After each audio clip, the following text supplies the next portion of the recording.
Doug Moore is our newest county commissioner. He won the special election last year. He was here actually with us during our county commission forum last year. I've gotten to know Doug since then. The first time I think we really sat down and had a conversation, we ended up nerding out about economics. He went to the University of Georgia, which is a big, it's a religious matter in my family, but he also, one of his professors, is a scholar that has a history with my employer, so that was a lot of fun. I'm very excited for him to be here, to be representing the county, and for him to be sharing with you some of the updates at the county level, and also some of the things going forward that we have to look forward to. So I hope you guys welcome Commissioner Doug Moore.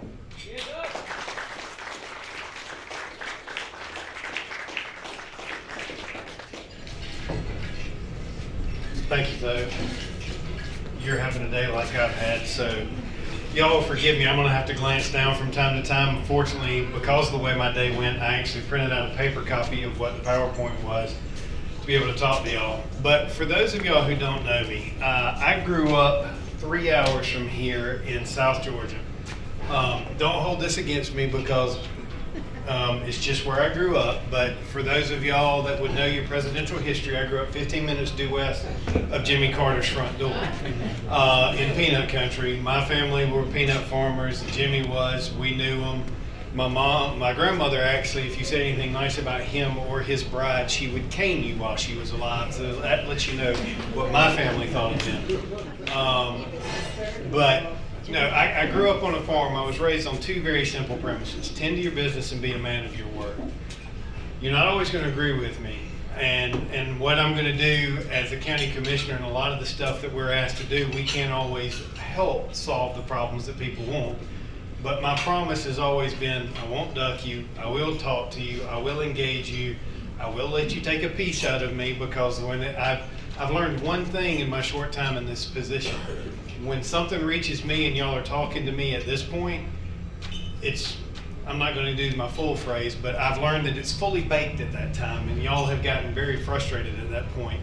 So from my standpoint, as I met with county staff today, one of my comments to them was, my philosophy is everybody at the county, no matter who the employee is, no matter us as the commissioners, y'all are our customers. Our job is to serve y'all. And I want y'all to understand that the other commissioners view it that way as well. I know sometimes it doesn't feel that way, but that really is how the majority of us view what we do, and we try to engage and try to assist.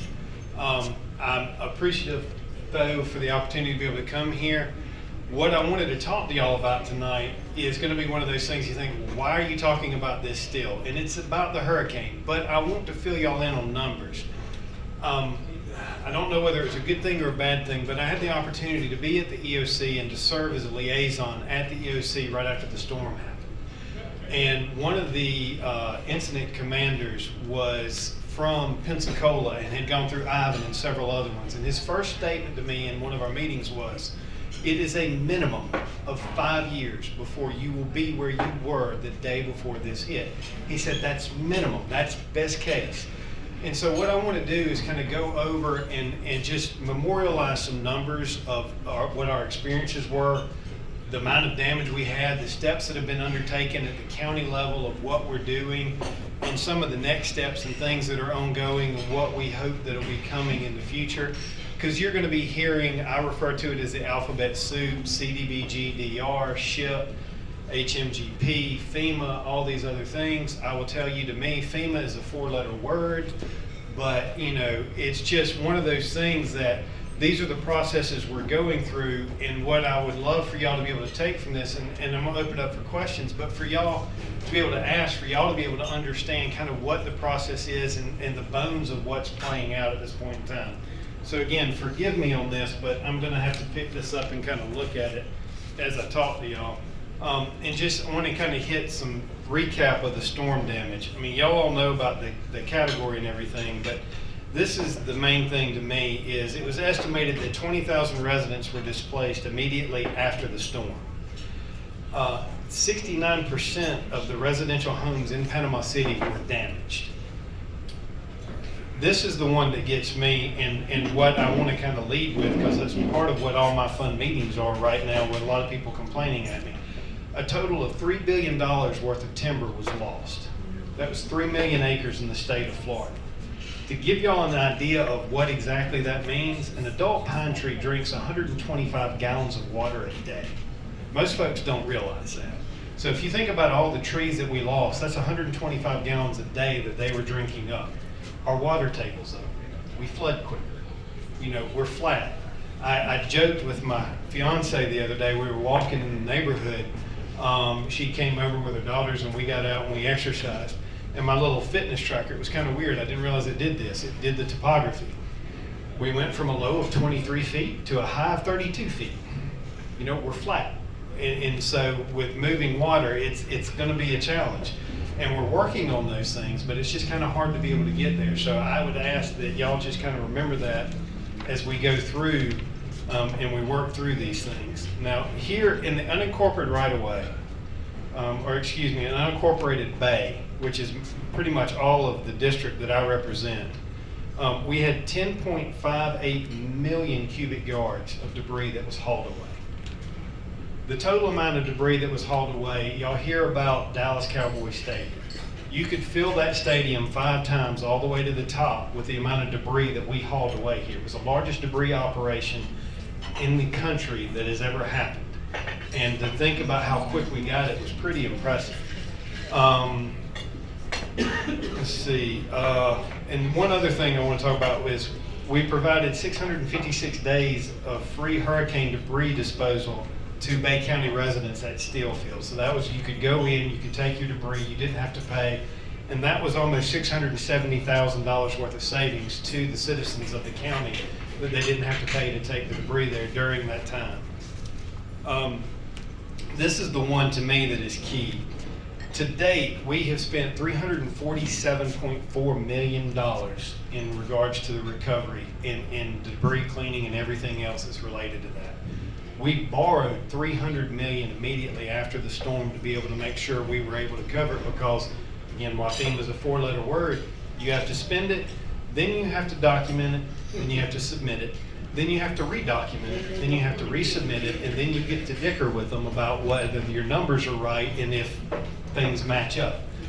But with that, you know, we've had success so far. We have been reimbursed $195.1 million, which is 56%, which is actually really good. And from that, we were able to repay $100 million of the loans that we took out. So a third of what we borrowed, we've already paid back. And from that, we are also anticipating with what's happened. A few months back, y'all may have heard, but Governor DeSantis actually announced that the state was going to cover the portion of the debris that, or some of the cleanup that the feds aren't going to get. So that's going to be beneficial. Unfortunately, that hasn't been signed yet. So that's one of those things where it's been said, but it hadn't been executed. It's another one in the government where you get that fun of you hurry up and wait.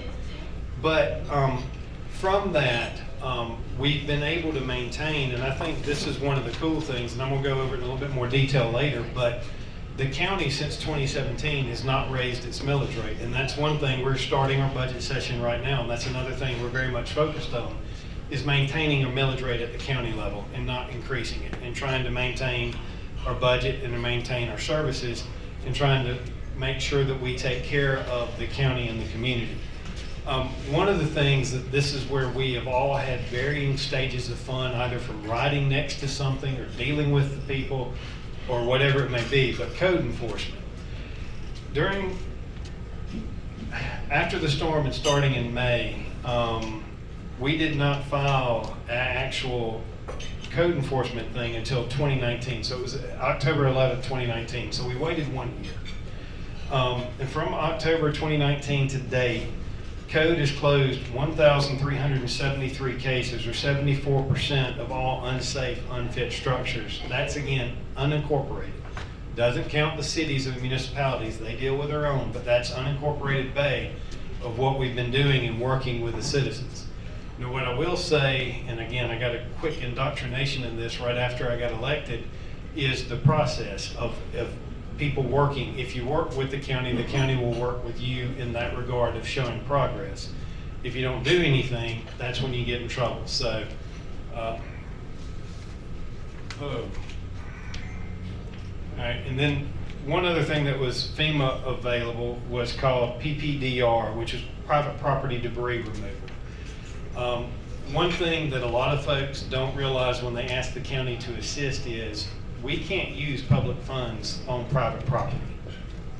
We go to jail. It's illegal. And so forgive me, I keep moving the mic and I get loud and I get quiet. I'm sorry about that. I move around a lot. But inside of that, we are 100% complete. And from that, we removed hazardous trees and debris from 661 properties, did residential demolition of properties that were too destroyed to be able to repair of 289, and demolished 401 structures completely inside. Again, this is unincorporated Bay. Public Works, the county lost 8 buildings that were a value of $12 million. If you've been up 2321 heading towards, from 77 heading towards the dam, or if you're around Highland Park, you will have seen 2 temporary structures that are housing the fire department right now. Some of us jokingly refer to them, and head of Public Works doesn't like it when we tease them, but there are circus tents. But they're actually rigid structures that are actually certified for Cat 5 winds, and the actual firefighters love the new structures and they use them. So that's a temporary repair that we were able to do to be able to continue to service those areas and be able to take care of things.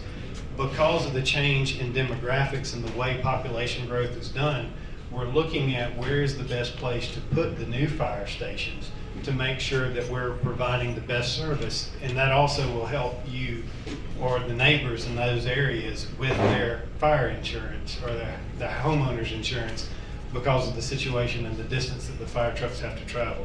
And that's one thing that we've been researching and working on. All right, and here's another one of the fun ones. Public Works infrastructure, which is one of the things that you hear a lot right now in the news around here. 111 million of the 735 million in CDBG-DR. And CDBG-DR is Community Development Block Grant Disaster Recovery that comes from the federal government, has been allocated for infrastructure, with approximately 90 million of that going to the most directly impacted areas. Projects will include, in our cases, improved sheltering locations, including community centers, pet-friendly sheltering.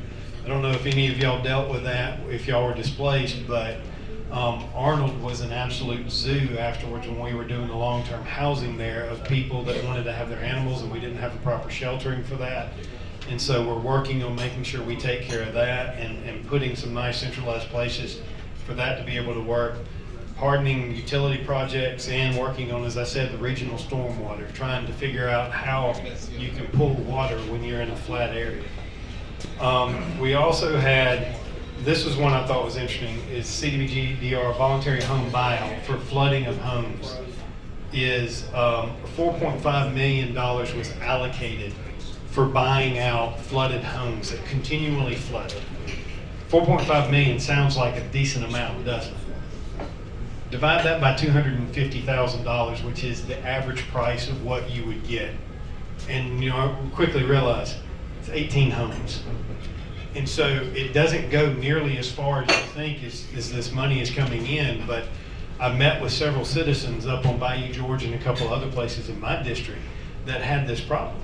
And so, put them in front, and we're waiting for the final signatures from Florida's DEO, Department of Economic Opportunity, but we've got the applications in and we're working through that process. And what this does, whenever you hear this voluntary flood home buyout, they buy the property, they demolish the property. That property forever forward is green space. You can never build on it again. And then they get the money and they're able to go, hopefully be able to find another place and be able to live here in the community as well. We have applied for $206 million in what's called Hurricane Mitigation Grant Program. You'll see initials HMGP. And so far we've received $16.5 million for 11 projects, with 17 more under state review. One of the ones that I've been working on since before I was elected and through now is trying to get money to pave a lot of the dirt roads. There's 197 miles worth of public dirt roads in our community. There's 157.8 miles of private dirt roads in our community, but this is for public dirt roads.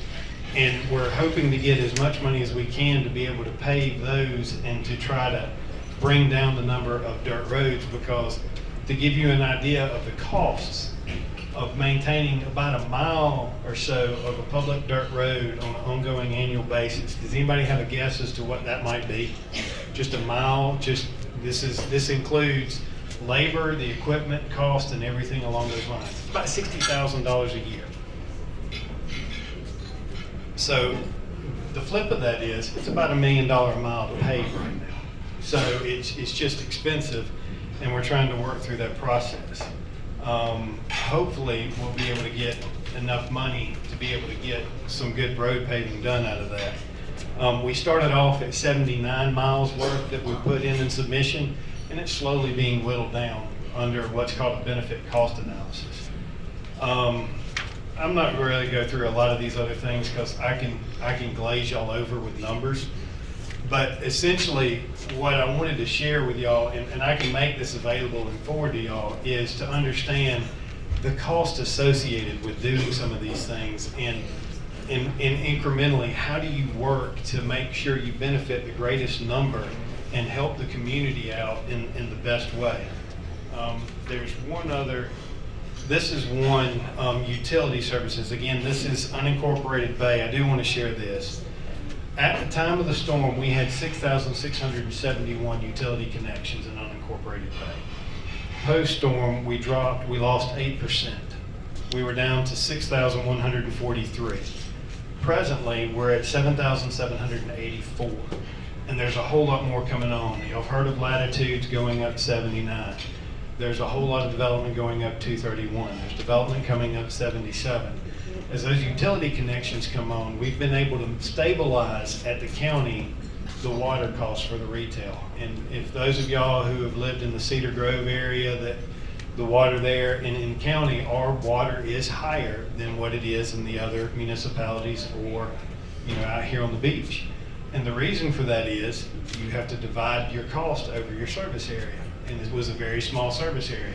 With this development, it's growing, and we foresee that being able to come down. We are looking at strategies and ways of what can we do for those of you who live in unincorporated Bay to try to reduce those a little bit quicker, and finding strategies that will make that happen sooner rather than later. But there is a lot of development coming, and that leads to the next part of where we're having fun, and that's not on the slide, so I'm gonna just kind of drop that now, is Back Beach and the fun that it is.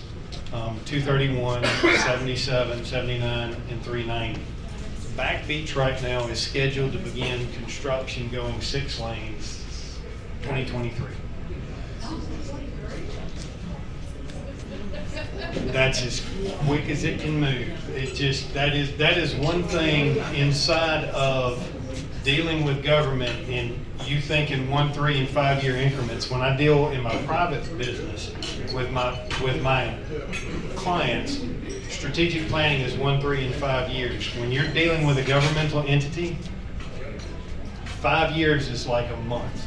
It's how long it takes, the acquisition of the right of way, being able to marshal the funds, and be able to do everything along those lines. It takes a while, and they're actually expediting to get it started in 2023. So I know that's not something you want to hear, but it is in process, and it will be going, and they'll be starting construction. And if you think about it, we're halfway through 2021, so we're 2 years away from them starting. All the happy faces at that. Don't shoot the messenger. But no, that's part of what we're also doing, is trying to work with DOT and trying to make sure that we're being prudent in how we use our resources, and being a good partner to them to try to find ways to accelerate this and work with them to be able to help the citizens and help the community. Unfortunately, it's just one of those things that Back Beach took off a lot quicker than what was projected, and so we have a lot of traffic out there. But at that point, I had several people ask me, and while I was a business major at Georgia, and he talked about I geeked on economics, I really didn't pay attention to marketing, So the presentation of these is not very good, they're just stacked. But over here, you've got a disaster preparedness guide, you've got a strategic plan for the county for 2021 through 2025. You've got an analysis of the 2020 report of what we did financially, and then you've got a budget summary for 2021. So if y'all would like to be able to take that, and as I joke with several and I'll joke with y'all, it's good for insomnia. You can go to sleep to reading that because it gets a little bit into the numbers. So unfortunately, I have, but from that standpoint, let me shut up now and open the floor up to questions anybody may have. Anyone have questions? Thank you, Carol. So did I hear you right, Back Beach Road is not gonna be widened until 2023? That's when it's scheduled to begin construction. What's the scheduled end date? That I don't have. Let me rephrase. It's in my office, but I don't remember the number, and I'm not going to shuffle. How did they let all those apartments go up there before all those roads were built?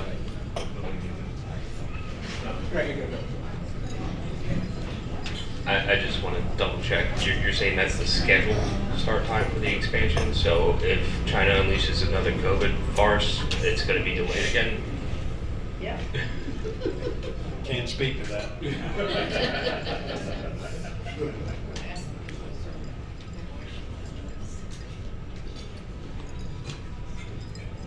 I've been working for the party. We go down to different events and we meet people and give them our literature and stuff, ask them if they're a voter. It used to be I'd get a lot of people say, I'm just visiting, but now I'm getting a lot of people saying, I just moved here. Do you have any idea how many people, new influx, have come in the last year or so?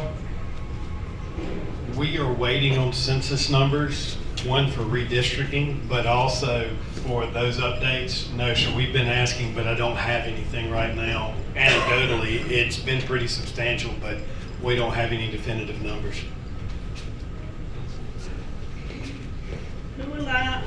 Who gave the people the authorization to build all these buildings before you had the roads to support them? Somebody did. Someone gave them the permits. Who did? Depends on whether they were located in the city or the county, but whoever, when they go forward, well, you see, there's the flip of it, and I understand your frustration, but there's another side of it is private property rights. If the people have the ability to develop and they do the study about the traffic flow, I'm giving you an answer of. But it's somebody in the county or in somewhere that doesn't know something, because it should never happen. You should have the roads to support the people that you're putting in there. It's just common sense. You got more buildings with people going in there than you have roads that some of these apartments are not even in yet. They're not finished. When they get finished, what's gonna happen with the roads then? It's gonna even be 10 times worse. All along that's out there on the beach, you can see it. I mean, they're buildings that not even habited yet. So when they open them up, it's gonna be 10 times worse here. And if somebody didn't do something, I'm not blaming it on you, but somebody before you didn't do something. And it's just common sense, I don't get it.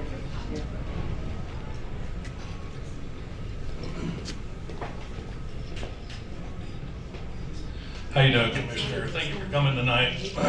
My big question is about what efforts the county are doing to upgrade the secondary roads. You know, like here on Big Daddy Drive, just across the street, is massive amounts of residential areas being built out, but it doesn't seem the county road department makes any effort, or they're always way far behind the 8 ball throughout most of the county on upgrading secondary roads that only exacerbate the main road congestion, because people are so frustrated trying to get from point A to point B that they clog up the 4 lanes when you guys aren't really doing anything with the secondary roads or residential roads. I mean, Big Daddy's a prime example. There's probably 400 or 500 residential units in there, but nothing's being done to the roadways to support that kind of increase in traffic. And it's been going on here for the 20 years I've lived here. Let me ask you a clarifier real quick. I'm gonna leave the mic with it because When you say upgrading the roadways, what specifically, what are you thinking of?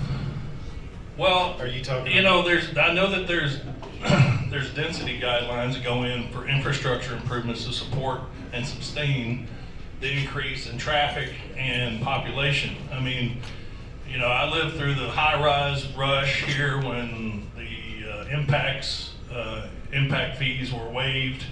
You know, it was a big mess because it was all through the city because it was a pre-existing structure there when you had like Twin Palms Motel is now Twin Palms Condominium. And there really wasn't any road widening. There wasn't any connection roads like Alf Coleman. All those side streets widened out to 4 lanes to connect to Back Beach. And it's just been a substantiated problem, you know, for 20 years. And so even with this increase of population coming in from other states because of COVID, because Florida is free, quote unquote, so I just don't understand why the county just never seems to be planning 10 and 15 years down the road for infrastructure improvements. I remember when Hathaway Bridge was built and the offshoot going to Back Beach Road was originally designed to be a 1-lane road. You know, they wanted to divert traffic all down Front Beach. And it was a big mess. You had traffic jams going all the way across Hathaway Bridge, all the way down to Michigan Avenue. And then they're like, oh, well, the traffic survey said this 15 years ago. Well, it was a big mess. Look, I worked here for the SO for 7 years. I've rode every road in this county. So it just seems we are cheated as voters and taxpayers when departments within the county fail to step up to their obligations to better the infrastructure, the road infrastructure. That's just like Highway 390. You have a 6-lane road going up to Highway 77 and it all bottlenecks back into a 2-lane all the way to 231. It makes absolutely no sense why that whole project's not being pushed to the forefront to get that done. You have a K through 12 high school out there. You have residential units being built all up and down 390. Let me ask you a quick question. What do you think the cost of the acquisition of right-of-way from 77 to 231 is? Well, there you go. No, Here's the big problem. You guys wait to the last minute well, when the traffic is so exorbitant and then the county setback guidelines are so they clutter up the right-of-way, so it makes it even more expensive for the county and the tax dollar to pay for that. I get that. So But there's also many grants that you get state funding to help buy those right-of-ways. we do, but again, if you would, just humor me. Answer my question. What do you estimate it to be? Oh, well, I mean, obviously, it's not cheap. I mean, I would say those right-of-ways probably in the $30 to $40 million range right now. 40 is the bottom end of what they expect right now. Exactly. To answer your question, though, I actually had our chief infrastructure officer drive me up, and I met with the Secretary Gaynor of the FDOT. Because this is why I ran, I've always been one that you do planning. You can try to get in front of these things. There are a couple of different things, and we're having to unpack from it. And so I can't speak to what happened before because I wasn't a decision maker, but from my standpoint of what I'm looking at, you do have a lot of urgent things. You've got 390, you've got 231, you have got, I mean, if you've ridden it, so you know 231 coming in the morning with everybody that's coming. You've got Transmitter Road. Transmitter was single signal coming where it just north, just south, backs up 231 bad. We're working, and hopefully soon we'll have that light done where north-south transmitter can run at one time. That's going to help the flow of 231 tremendously. You have these issues, and you're right, they were not created overnight. They've done, so it's going to take a while to unpack them, and we're going to be chasing it. But part of the problem with it was also, if you think about it from the standpoint, 2 things. How much do you want to be taxed to be able to get to that point that the county can be able to cover that? Because that's the flip side of this equation, for us to come up with our side of the money and how we're able to do it. And that's one of the things that, in my estimation, this is Doug Moore, the individual talking. Take off the county commissioner hat, Doug Moore, the individual. I was looking at and wondering what was going on, and I think some of the growth might have snuck up. That was my assumption. And so where I'm coming from now, in my seat now since November, That's one of the questions that I've been having in my ongoing meetings are, what can we do? What can we do to partner with the DOT to try to find those ways to do leverage and to do those grants? But if you think about, it's the joys of government between the fact of the studies that you've got to do, what we're dealing with. One of the main things that we did right now in this last session is we got money from the state government and pulling some other money that we got with a 1/2-cent sales tax to be able to find enough acreage to buy so we can create a Panama City crayfish habitat so we can do development. You know where the crayfish typically lives? In the ditches along the roads. And we're affecting those in both DEP and EPA, or whatever the federal one is, that want to put them on the endangered species. It creates additional issues, and so we're trying to manage that. And so unfortunately, it's taken time to unpack. You asked about Big Daddy and those different things. We did get money to do the PD&E and to begin working on the third leg, because we're not going to be able to take Griffiths Parkway but through Finisterre in that area, so that's not going. And so we're trying to figure out how to do that, but we're doing from Clara and going that way, and the county's already talking about when we hand over to the state, Griffiths, we want to make it limited access, so they can't build up and develop on it. If they do, they got to create service roads, but those are thoroughfare roads. That both sides, on Clara when it goes to the sports park and the new school, and one's already existing, that they cannot develop right up against it, so that's going to be a road that's able to go. And again, I understand the frustration, but we do have a commitment, and the money is there to start building in 2023 for 6-laning Back Beach. All right, so it is 2 years. It's better than it not being there at all. So I mean, I would say I understand your frustration, but we are trying to work on these things.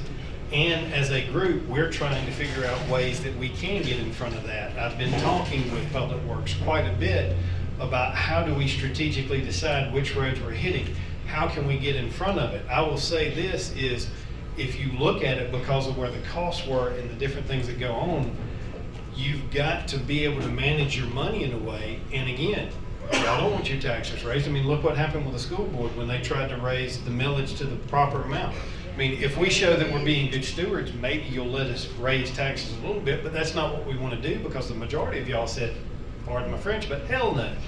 And so with that being said, we have a limited resource of what we can do and what we can work at it. With the 1/2-cent surtax, the county has been able to leverage that 12 million we average every year that we receive to a minimum of 18 million. The most we've ever gotten in a single year is 24 million. And we try to put that to work on resurfacing and improving and taking and doing those things. But we also have a lot of notice of violations and a lot of different roads that we've got to pave because they're flooding into, when it rains, stuff is going into the waterways, and DEP says, you've got to do this. You have to fix this or else we're going to start fining you. And so, unfortunately, it's limited funds and unlimited needs, and we're trying to figure out how to prioritize.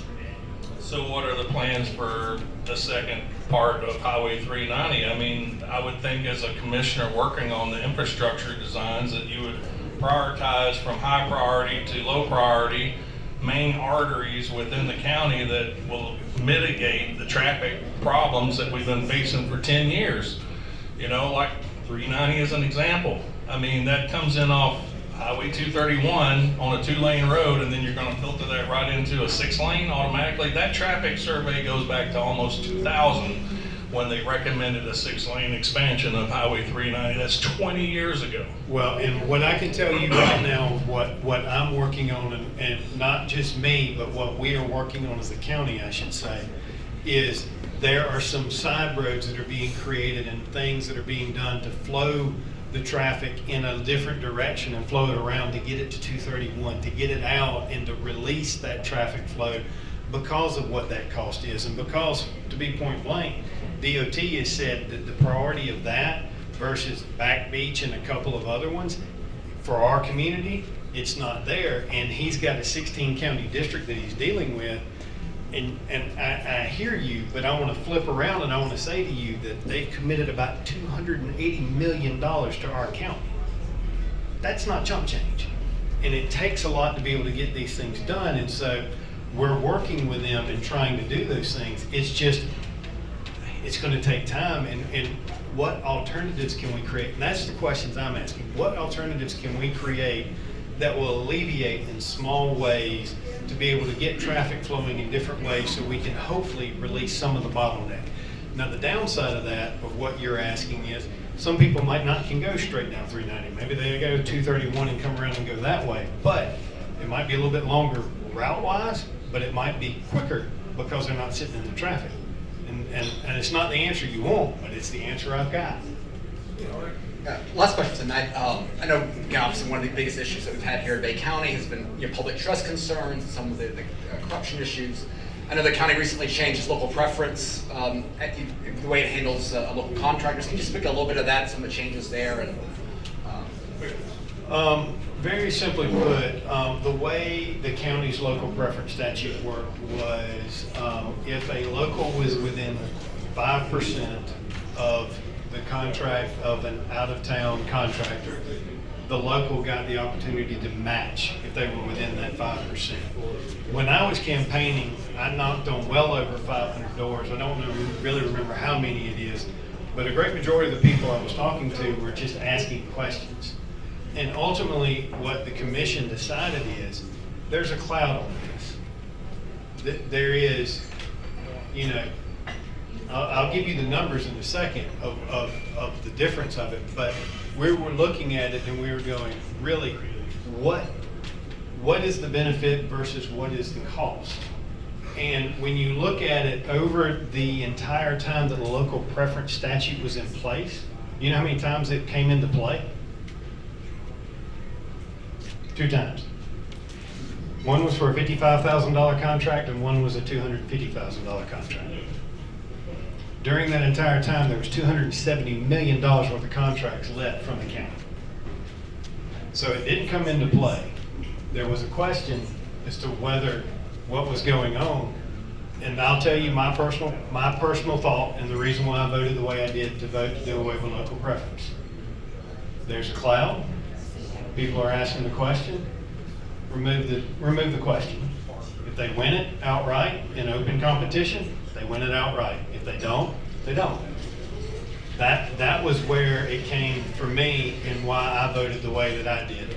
The other gentlemen might have come up with different reasons, but from my standpoint, that's what it boiled down to was let's remove a question mark, let's remove a hurdle, and allow everybody to compete over it.